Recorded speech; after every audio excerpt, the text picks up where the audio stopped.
चलिए, एक ऐसी दुनिया की कल्पना करते हैं जो हमारी दुनिया के साथ ही साथ चलती है, लेकिन हमारी नज़रों से ओझल है। आज हम एक ऐसी ही रहस्यमयी दुनिया और एक ऐसे आसमानी पैगाम की कहानी में उतरेंगे जिसने ना सिर्फ उस दुनिया को बल्कि इतिहास की धारा को भी हमेशा के लिए बदल कर रख दिया। तो इस कहानी की शुरुआत होती है एक बहुत ही अजीब घटना से, एक तरह की इमरजेंसी से।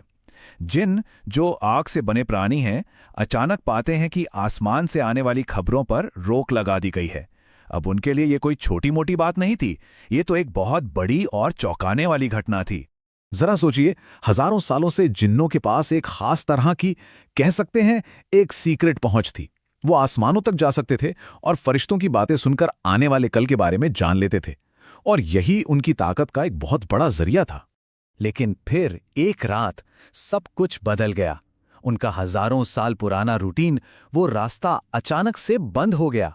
अब जब भी वो ऊपर जाने की कोशिश करते, उन्हें आग के शोलों से खदेड़ दिया जाता। उनकी पूरी दुनिया में एक अजीब सा भ्रम और डर फैल गया था।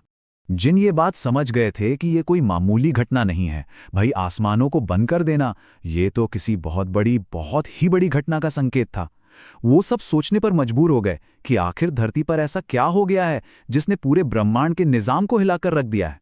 तो बस इसी रहस्य को सुलझाने के लिए जिन्नों के जो मुखिया थे, उन्होंने अपनी सबसे काबिल टोलियों को दुनिया के कोने कोने में भेज दिया। उनका मकसद सिर्फ एक था, ये पता लगाना कि इस बड़ी तब्दीली की असल वजह क्या है। इन्हीं में से एक टोली अरब के रेगिस्तानों से गुजरते हुए मक्का के पास एक वादी में पहुंची। सुबह होने से ठीक पहले का वक्त था, जब चारों ओर खामोशी छाई हुई थी, और उनकी ये तलाश एक ऐसे मोड़ पर पहुंचने वाली थी जिसकी उन्होंने कभी कल्पना भी नहीं की होगी।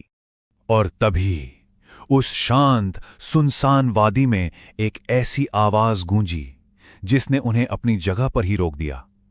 ये कोई जानी पहचानी आवाज नहीं थी।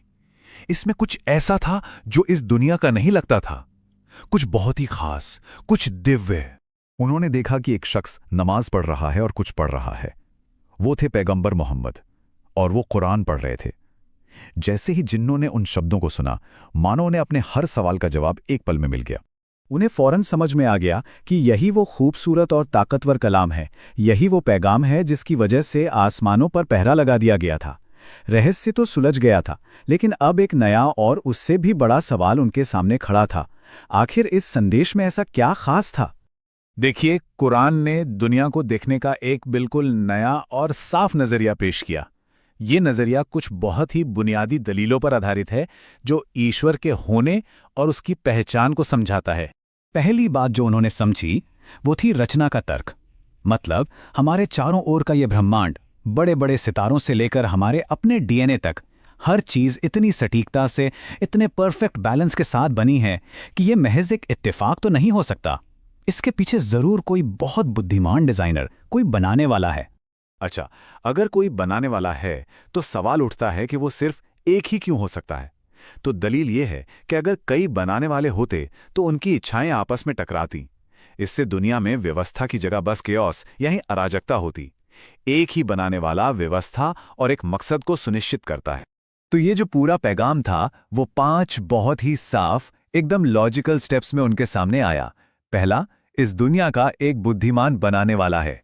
दूसरा, वो बनाने वाला सिर्फ एक है, कई नहीं, ताकि हर चीज कायदे से चले। तीसरा, उसकी ताकत सबसे बड़ी है। चौथा, वो सबसे अलग है, उसकी बनाई हुई किसी भी चीज जैसा नहीं है। और इन सब बातों का नतीजा क्या निकलता है? पांचवा और सबसे अहम पॉइंट, कि सारी इबादत, सारी भक्ति सिर्फ और सिर्फ उसी एक बनाने वाले के लिए होनी चाहिए।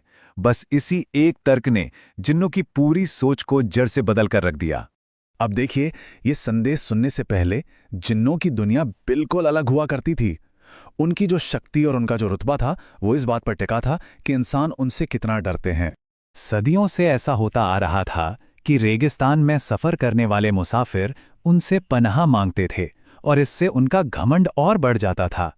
उन्हें लगता था कि वे इसलिए शक्तिशाली हैं क्योंकि इंसान उनसे डरते हैं, उनके आगे झुकते हैं।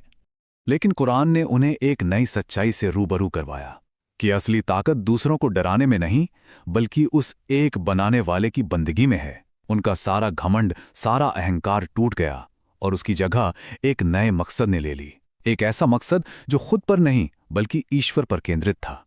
तो जब वो जिन अपनी कौम के पास वापस लौटे तो उन्होंने बिना किसी हिचकिचाहट के फौरन ऐलान किया, हमने एक हैरान कर देने वाला कलाम सुना है, हम उस पर ईमान ले आए हैं और अब हम कभी किसी को अपने रब का साझेदार नहीं बनाएंगे। तो हम इस पूरी घटना से क्या सीखते हैं? ये सिर्फ एक रहस्यमयी कहानी नहीं है, ये इस बारे में है कि कैसे एक आसमानी संदेश ने जिन्नों की पूरी दुनिया को, उनकी पूरी सोच को बदल दिया, उनके घमंड को भक्ति में तब्दील कर दिया और उन्हें जीने का एक नया मकसद दिया। और ये किस्सा इंसान, जिन और उनके बनाने वाले के बीच के रिश्ते को एक नए सिरे से हमारे सामने रखता है।